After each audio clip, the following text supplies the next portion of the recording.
नमस्ते।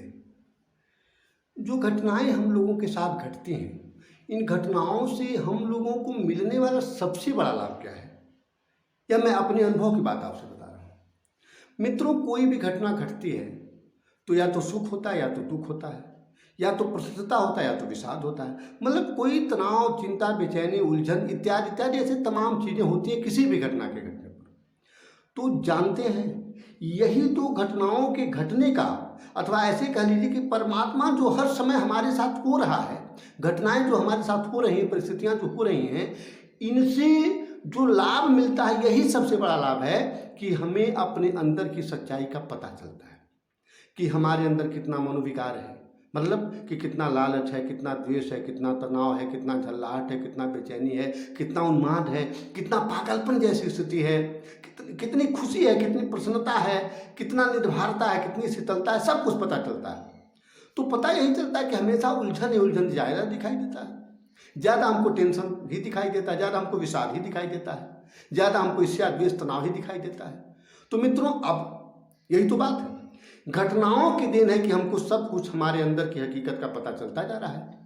तो पहला तो हो गया कि घटनाओं का सबसे बड़ा फायदा यह है कि वह हमारे अंदर की हकीकत को दिखाते हैं, हमारी सच्चाई को दिखाती हैं। यानी घटनाएं खुद हमारे लिए दर्पण बन जाती हैं, हमारे सामने दर्पण बन करके खड़ी हो जाती हैं। और अपने शरीर में घटनाएं जो है कि मेरे ही मन के विकार को वो दर्पण बन करके मुझे दिखाने लगती हैं। और हमको लगता है, हम इस बात से चूक जाते हैं, हम ये नहीं समझ पाते कि घटनाएं तो मात्र दर्पण है। घटनाओं में किसी भी घटना के होने से जो दिखाई दे रहा है वह सिर्फ मेरे मन के अंदर जो है उसी का प्रतिबिंब दिखाई दे रहा है। जैसे दर्पण में क्या दिखाई देता है? प्रतिबिंब दिखाई देता है ना। दर्पण सामने आके खड़ा हो जाए तो क्या ये थोड़ा है कि दर्पण अपना चेहरा लेकर के दिखा रहा है, चाहे दर्पण ने पहले से ही आपका चेहरा लेकर के रखा है? कुछ नहीं है। दर्पण तो केवल खड़ा हो जाएगा, आप जो हैं वो दर्पण में दिख जाएंगे। तो परिस्थितियां बस खड़ी हो जाती हैं, परिस्थितियां बस आ जाती हैं, परिस्थितियां आती रहती हैं, चलती रहती हैं, एकदम सतत गतिशील दर्पण, प्राकृतिक दर्पण। और उसमें हम जो देखते रहते हैं वर्चुअल वे हम ही हैं जो अपने आप को देखते रहते हैं। तो एक तो परिस्थितियां, घटनाएं जो हो रहा है वो सारा का सारा कुछ हमें हमारे अंदर की सच्चाई को दिखाने का काम करता है। इसके लिए हमें परिस्थितियों को धन्यवाद देना चाहिए। इसके लिए जो हमारे साथ हो रहा है उसे मुझे धन्यवाद देना चाहिए कि मेरे अंदर इतना तनाव, इतनी बेचैनी, इतना ईर्ष्या, इतना द्वेष, इतनी अपेक्षा, इतना लालच, इतना लोभ भरा हुआ है भरा हुआ। मित्रों, अब यही एक सुझाव मैं दे रहा हूँ कि अगर अपने अंदर की हकीकत क्या कहेंगे, वही रोग, अगर अपने अंदर का रोग हमें पता चल गया ना, तो ये परिस्थितियां, जिस प्रक्रिया के तहत परिस्थितियां गुजर रही हैं ना, चल रही हैं, वही प्रक्रिया हमें इन रोगों से मुक्त भी कर सकता है। वही प्रक्रिया हमें करना कुछ नहीं है, बस वही करना है कि जो कुछ हो रहा है, मतलब सामने वाला जो कुछ मेरे साथ कर रहा है वह भी पूरी तरह से लाभकारी। क्यों? क्योंकि परिस्थितियों, मतलब कि मेरे अंदर का होना भी नहीं रुकेगा और परिस्थितियों का चलना भी नहीं रुकेगा। तो जब मेरे अंदर का होना नहीं रुकेगा और मेरे अंदर वही होगा जो मेरी सच्चाई है, जो मेरे कर्म का फल है, जैसा जैसा मैंने किया वैसा वैसा होगा।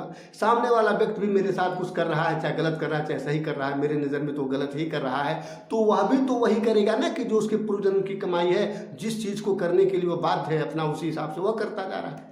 अब दोनों लोग जो अपना अपना कर रहे हैं, यानी परिस्थितियाँ जो दोनों लोगों के साथ चल रही है, तो आप अगर समझदार हैं तो सामने वाला जो कर रहा है उसको भी पूरी तरह से लाभकारी मानिए, क्योंकि यह भी ईश्वर खुदा गाड से ही हो रहा है, क्योंकि अभी ईश्वर से ही हो रहा है और आपके अंदर जो हो रहा है भी ईश्वर से ही हो रहा है। तो आपको क्रिया के दोनों पृष्ठों, घटनाओं के दोनों छोर को सही मानना है। क्या कि जो बाहर हो रहा है वह भी लाभकारी है, और जो अंदर आपको दिख रहा है कि मेरे अंदर बेचैनी है या लाभ है या मतलब अपेक्षा है, ऐसा है, मतलब इतना व्यग्रता है, इतना तनाव है, यह भी लाभकारी है।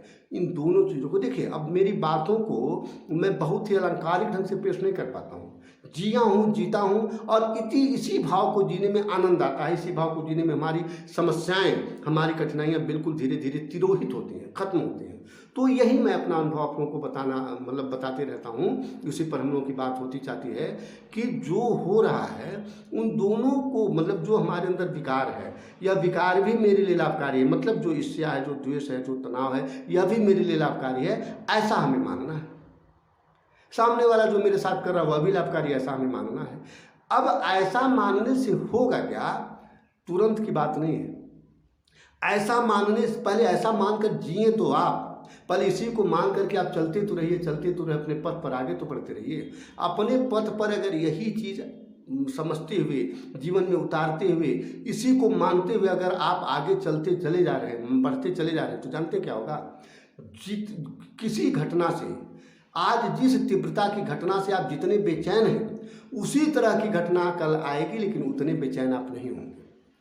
बेचैनी जरूर कम होगी, क्रोध जरूर कम होगा, लोभ जरूर कम होगा, अपेक्षा जरूर कुछ कम होगा, तनाव कुछ कम होगा, कुछ कम होगा। ये किसकी देन है? इसकी देन है कि आपने पूरी तरह से लाभकारी और सही समझा।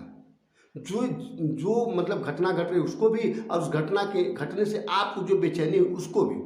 तो घटती हुई घटना को भी लाभकारी माने, और उस घटना की वजह से जो आपके अंदर बेचैनी पैदा होने लगी, जो तनाव पैदा होने लगा, जो झल्लाहट पैदा होने लगा, उसको भी आप लाभकारी माने।